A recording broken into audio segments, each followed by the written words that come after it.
আমাদের টলি কথার আড্ডা তো বরাবরই হয় বিভিন্ন রকম সেলিব্রিটিদের সাথে, গল্পে জমে ওঠে টলি কথার সন্ধে 6টার সন্ধ্যা।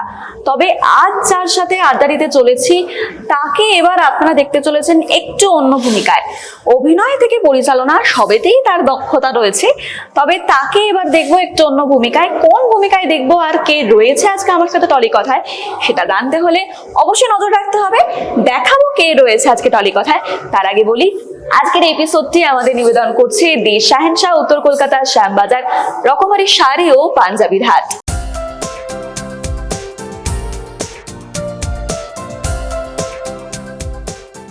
বাবুল দা, ওয়েলকাম টু টলি কথায়। ওয়েলকাম। হাই। তো তোমার কাছে প্রথমেই যে প্রশ্নটা আমি অনেকক্ষণ ধরেই ভাবছি যে কি আজকে জানতে চাইবো, ফার্স্টে যেটা জানতে চাইবো সেটা হচ্ছে পরিচালক পাগল হওয়ার আগে তোমার পরিচিতিটা কোথায় ছিল, কোন সেক্টরে?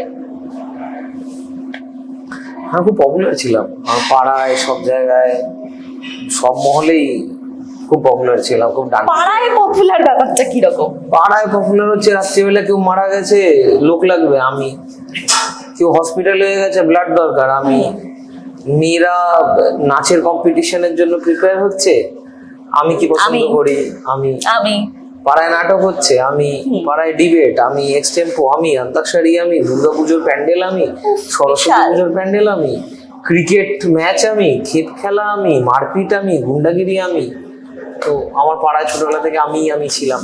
এবার পাড়াটা বাড়তে থাকলো, বেড়ে বেড়ে প্রায় এদিকে ধরে নাও, এদিকে বোড়াল থেকে শুরু করলে এদিকে টালিগঞ্জ, এদিকে যাদবপুর অব্দি ভাইকার উদ্বাদ। ও মানে ছোটবেলাটা কলকাতাতেই? তাহলে আমি মানে সবকিছু শহরে কলকাতাতেই। তো এই এলাকাটা আমার মূল এলাকা ছিল সে সময়।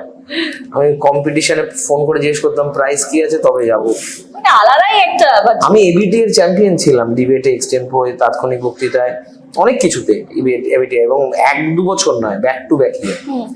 তো সেটার একটা জায়গা ছিল, নাটক করতাম দীর্ঘদিন ধরে, সেটার জন্য একটা আইডেন্টিটি ছিল। তার ঠিক আরেকটু পরেই জাস্ট স্কুলের মানে গন্ডি পেরোনোর আগেই পলিটিক্সে ঢুকে পড়ি অন্যভাবে। সেটার কারণে আবার অন্যদিকে আইডেন্টিটি, কলেজ স্ট্রিট চত্বর শুধু নয়, আরো অনেক বাংলা জুড়েই হয়েছে। তো এইসবই ছিল কম বেশি। তা প্রথম ছবিতেই একটা প্রতিবাদের ধাঁচ আমরা দেখতে পেয়েছি তোমার পরিচালিত, কোন রকম বাধা এসেছে ইন্ডাস্ট্রি থেকে? দুটো প্রশ্ন পুরো আলাদা প্রশ্ন। প্রথম ছবিতে প্রতিবাদের ধাঁচ পেয়েছো, আমি ধন্য, কৃতার্থ। আমি নিজেও ভুলে যাই মাঝে, সেই কারণে অনেক বছর হয়ে গেছে। না ইন্ডাস্ট্রির বাধার জন্য আমি ছবি স্ক্রিপ্টিং এ মানে কোনো ইম্প্যাক্ট পড়ে না আমার। আমি ইন্ডাস্ট্রিকে খুব একটা গুরুত্ব দিই না। I don't take this film industry or serial industry very seriously. হ্যাঁ, এখানে যারা কাজকর্ম করে তাদেরকেও খুব একটা seriously, including media, including you also. আমি সিরিয়াসলি নিই অডিয়েন্সের, যারা পয়সা কেটে যাবে তারাই আসল লোক আমার কাছে, এবং যারা দেখে। কারণ বাকিদের প্রিমিয়ারে, আমি কলকাতা চলন্তিকার প্রিমিয়ারে দাঁড়িয়েও বলেছিলাম আমি জানি সবাই ছবিটা ভালো বলবেন, প্রিমিয়ারে ভালো বলা আমি ওগুলো খুব একটা নেই আর কি। তো আমার কাছে পাবলিক আসল। তো ইন্ডাস্ট্রিতে বাধা বিপত্তি যেসব আশা, এগুলো তো নতুন না আমার। তুমি আমার বাবার নাম জানো? জানো না তো? তা আমার বাধা বিপত্তি আসবে না, কার আসবে? যাদের বাবার নাম বা কাকার নাম বা জ্যাঠার নাম বা দাদুর নাম থাকে তাদের জন্য রেড কার্পেট বিছানো থাকে, বাবা তুমি আসো, তুমি কবে আসবে। তারপর তারা পারলে ভালো হয়, না পারলে লাথি মেরে সরিয়ে দেয়, এই তো ব্যাপার। তো আমাদের প্রথম থেকেই লাথি মেরে সরানোর চেষ্টা চলে। আমরা যারা পারি, 1000-এ 1 জন, অনেক কষ্ট সহ্য করতে পারি, কিছু ডেলিভার করতে পারি। একটা বাবার নাম গান্ধীজির পর একটা রসগোল্লা হয়েছিল বলে একটা ওষুধ হয়েছে, একটা ওষুধ হয়েছিল বলে আরো অনেক কিছু হচ্ছে, তারা আছি। তো কিন্তু এই বাধাকেও আমি খুব একটা গুরুত্ব দিতে পারি না, it's a part of my job. আচ্ছা, এই যে তুমি বললে স্পষ্টবাদিতার জন্য অনেক সময় আমরা দেখি যে কোথাও গিয়ে ভালো খারাপের একটা মাপকাঠি থেকে যায়, তো তোমার ক্ষেত্রে সেটা কি? স্পষ্ট কথা বললে তুমি অপ্রিয় হবে, কিন্তু সে অপ্রিয় হওয়ার একটা রেসপেক্ট থাকে। একটা অঙ্কুশের সিনেমা এসছে না, মির্জা, বলেছে না নাম নয় ইজ্জত চাই। তো সেম অ্যাজ তুমি যদি করলার মতন কথাবার্তাও বলো, আমি যেগুলো বলে থাকি ইন জেনারেল, তাহলেও একটা রেসপেক্ট থাকে। কারণ কি রেসপেক্ট থাকে, তুমি যখন কথাগুলো তোমার পয়েন্টে হয় আর তোমার কথাগুলোর সঙ্গে তোমার কাজকর্মগুলো মেলে, তাহলে তো তোমার এই আমি এক্সাম্পল দেখাই, আমি একটা ছবি শুট করতে যাওয়ার কথা ছিল কোথাও গিয়ে আমি বুঝতে পেরেছি এই ছবিটা এখন হলে ভুল হবে, ব্লান্ডার হবে, আমি পরিষ্কার দাঁড়িয়ে বলেছি। তাদের প্রযোজক একটু মনক্ষুণ্ণ হয়েছিল পরে, অন্য পরিচালকরা আরো গেছিল ছবি করতে, তারা কেউ কিছু বলেনি, তারা ছবিটা করে ফেলেছে। তারপর প্রযোজক বসে তাদের বানানো ছবি দেখেছে, আমায় ফোন করে বলেছে ইউ আর রাইট, আয় একসাথে আবার ছবি করি। বুঝতে পারছি? তো তুমি যদি সোজা কথা সোজা সাপটা হয়ে বলো, একটা রেসপেক্ট পাবে মানুষের থেকে। হ্যাঁ, প্রাইমারিলি ইরিটেশনের কারণ হয়ে দাঁড়াই অনেকের, ইচ্ছে করে হতে চাই না, হয়ে যাই, কিন্তু না হওয়াই কাম্য। চেষ্টা করবো আরো মিষ্টি করে কথা বলা। রসগোল্লার মতো। হ্যাঁ, আমি এমনি লোকটা মিষ্টি, আমি খুব একটা তেতো নয়, মিষ্টি। ও মাঝে মাঝে আসলে কেমন ঠিক নিজেই বুঝতে পারি না, কখনো মিষ্টি কখনো খেপে যাই। টক ঝাল মিষ্টি। হ্যাঁ, অনেকটা। এটা হোয়াটসঅ্যাপে একটা স্ট্যাটাস ঘুরছিল কয়েকদিন আগে, আমি ওটা শেয়ার করেছি, আমার মজা লেগেছে ওটা। আমি দেখি মিমের মতন যে এই এরম সে সেরম লেখা থাকে, যেখানে লেখা আছে হুটহুট করে খেপে যায়। ব্লাইন্ডার্স এর একটা ছবি ছিল, আমাদের অস্কার পেলেন যিনি এবার, সিলিয়ান মার্ফি, ওনার ছবি দিয়ে লেখা ছিল হুটহুট খেপে যায় বলে পিকি ব্লাইন্ডার্স হুট করে পেছনে জ্বালিয়ে দিল, এইসব ছিল। তো আমি অনেকটা ওরকম হুটহুট খেপে যাই।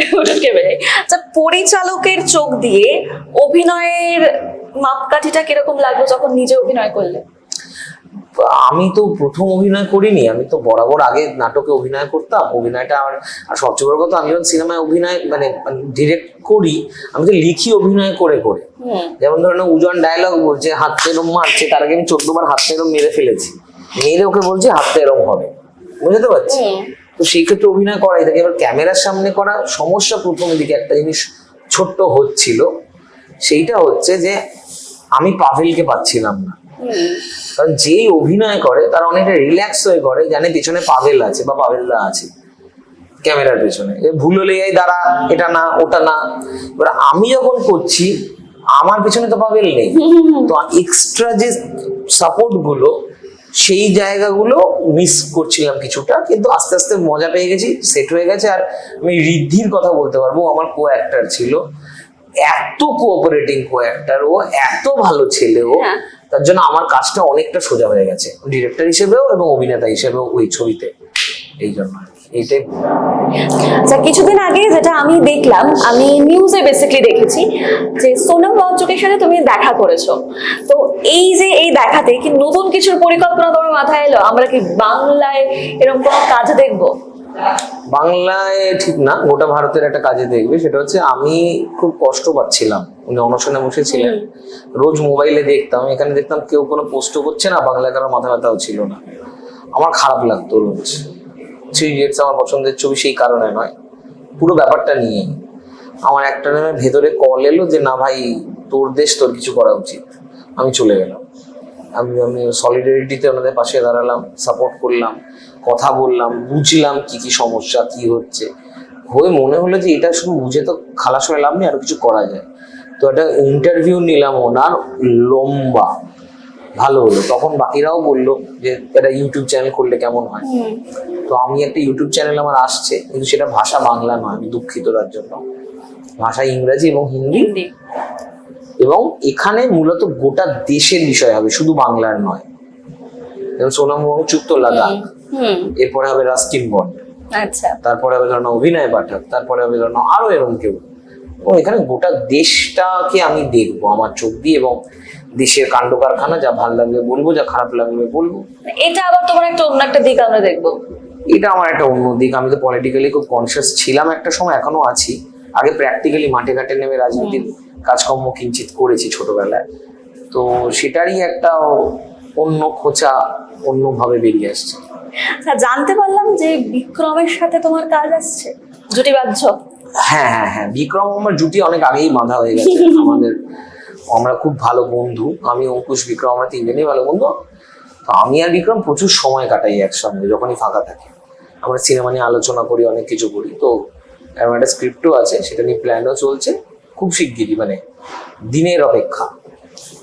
আচ্ছা, পাভেলদার শুরুর আগে আমাকে বলে দিয়েছিল, যেটা আপনারা শোনেননি, সেটা হচ্ছে ইন্টারভিউটা ছোট করতে। তো আমি ছোট করে আনার জন্য ইন্টারভিউটা একটা গেম রেখেছি, যেটা এবার খেলবো। আর গেমটা আমার ফোনে রয়েছে, সুতরাং ফোনটা একটু নিয়ে আসি। ফোনটা চলে এসেছে। আচ্ছা, তোমাকে আমি 6জন পরিচালকের নাম বলবো, তাদের প্রথম ডেবিউ করা সিনেমার নাম তোমাকে বলতে হবে। প্রাইস আছে? প্রাইস কি দিব? তাহলে কেন বেকার বেকার আমি না, মানে এত পরিশ্রম কেন করবো? আমার প্রাইস দেবে না, কিছু দেবে না? ব্যাপারটা হচ্ছে এটা না বললে তো ইন্টারভিউটা একটা বড় হয়ে যেত, তো এই ঠিক জন্যই আছে। ভাবলাম একটা ছোট করে তাহলে গেম প্রাইস চাই আমার কিছু একটা। আচ্ছা ঠিক আছে, আমি তোমাকে একটা প্রাইস দেবো। ওটা হাত দিও না, ওটা দামও নেই, অফিস পারমিট করবে না। আচ্ছা যাই, শুরু করি। হ্যাঁ। ঋতুপর্ণ ঘোষ। হিরের আন্টি। রাজ চক্রবর্তী। চিরদিনই তুমি যে আমার, ওটা মানে একদম। ফিচার ফিল্ম তো ওটাই প্রথম। একদম। তার আগে নদের চাঁদ করেছিলেন টেলিফিল্ম। হুম। পরিচালক জুটি এনারা নন্দিতা শিবপ্রসাদ। ইচ্ছে, কিন্তু প্রথম ইচ্ছে হয়ে হ্যালো মেম সাহেব তার কিছুদিন পরেই ইচ্ছেই ফার্স্ট রিলিজ ছিল। ইচ্ছে ফার্স্ট রিলিজ। ঋতুপর্ণ ঘোষ, ও বলে দিলে তুমি। হ্যাঁ দাঁড়াও, আমার গুলিয়ে যাচ্ছে। এ কি? সৃজিত মুখার্জি। তার অটোগ্রাফ। ও যে দ্যাট অটোগ্রাফ। আচ্ছা, উৎপলেন্দু চক্রবর্তী। থ্যাংক ইউ এই নামটা নেওয়ার জন্য, অনেকে ভুলে গেছে, খুব ভালো পরিচালক উনি। প্রথম ছবি, এই মুহূর্তে অসুস্থ উনি। জানি সেটা রে, প্রথম ছবির নাম ভুলে গেছি। চোখটা মনে আছে না, চোখ প্রথম ছবি নয়, চোখ প্রথম ছবি নয়, প্রথম ছবির নাম ময়না তদন্ত। ময়না তদন্ত। ময়না তদন্ত, রাইট। অপর্ণা সেন। এই তো 36 চৌরঙ্গিলে। 36 চৌরঙ্গিলে। একদম 6-6। না না, 6-5 বলে দাও। ও হ্যাঁ হ্যাঁ হ্যাঁ হ্যাঁ হ্যাঁ, এটাই। তবে একটা যেহেতু সিনেমার নাম বলেছে, অ্যাওয়ার্ড উইনিং সিনেমা বললেই হলো, প্রথম সিনেমাটা। না আসলে সেটার জন্য না, জানি তো আমি বটেই, আমি হুট করে ভাবছিলাম আমি ভুলে গেলাম কেন, আসলে মিডিয়া দেখায় না বলে ভুলে গেলাম, বাকিগুলো চোখের সামনে থাকে, ওনাকে কেউ চোখের সামনে রাখে না, তাই আমিও ভুলে গেছি, সরি, মনে রাখবো। এই যে পুরো ইন্টারভিউটা হলো, তার মাঝে তোমার নতুন কাজ সম্বন্ধে দুটো জানলাম, একটা বিক্রম, একটা বিক্রম, ইউটিউব। একটা হচ্ছে ইউটিউব। ইউটিউব। তো আর কি পরিকল্পনা রয়েছে, মানে নতুন কাউকে? যেমন আমরা রসগোল্লাতে এমন দুজনকে দেখেছি যাদের দুজনকে ভীষণ পছন্দ করেছে দর্শক, এবং তারা ডাক্তার নতুন। বাবুতে আছে, ডাক্তার বাবুতে আমার সাথেই অভিনয় করেছে নেটি, ও সানন্দার পুজো কভার মডেল ছিল, শ্রীলগ্না ব্যানার্জি। ওর লঞ্চ, ওর ডেবিউ ডাক্তার বাবু, ও ফার্স্ট ছবি, এবং ব্রিলিয়ান্ট কাজ করেছে। ও আছে নতুন এক। মন খারাপের সঙ্গীতা আছে, সঙ্গীতা এখন এনএসডি তে পড়াশোনা করছে, ন্যাশনাল স্কুল অফ ড্রামা। এই এখন আমরা যখন ইন্টারভিউটা বেরোবো তখন রাশিয়ায় নাটকের শো করতে গেছে। ওর প্রথম ছবি মন খারাপ, ও মন খারাপ করেই এনএসডি তে ভর্তি হয়েছে, পড়াশোনা করছে। এই রিলিজ হলে প্রমোশনে আসবে। দুজনকে দিলাম আবার নতুন, খুশি একদম ভীষণ। আমরা মিউজিক ভীষণ খুশি। ডিরেক্টরকে বলি, হ্যাঁ বলো। মহর্ষি দত্ত বলে একজন মিউজিক ডিরেক্টর আছে, সেও লঞ্চ হচ্ছে মন খারাপে। তোমার নতুন কাজ মানে নতুন লোকজন থাকবে, এটা খুব খুব ভালো একটা দিক। তাই। কি বলবে দর্শকদের সবশেষে? ভালো কিছু থাকুন, বলবে না? ভালো থাকুন। আমার ছবি বেরোলে এমনি জানতে পারবেন, যাদের দেখার ইচ্ছা, ভালো লাগবে ট্রেলার দেখবেন। আর আর কি বলবো, পয়লা বৈশাখ এলো, আনন্দ করুন, বাংলা ছবি বেশি করে দেখুন, এই আর কি, এইটুকুই। আর আর কি বলবো? আর কি বলার আছে, সেটা সবাই জানে যে আর আমার- সিনেমা হলে এলে পর অবশ্যই দেখতে যেতে হবে, জানাতে হবে কেমন লাগলো। আর কিছু বলার নেই। Thank you Babul da, thank you so much. আর টলিকথা দর্শকদের বলবো, আমাদের এই আড্ডাটা আপনাদের কেমন লেগেছে জানিয়ে ফেলুন আমাদের কমেন্ট সেকশনে। এরকম আরো অনেক টলিকথার এপিসোড দেখতে গেলে প্রত্যেক শনিবার ঠিক সন্ধ্যে 6টায় নজর রাখতে হবে জিও বাংলার টলিকথায়। নমস্কার।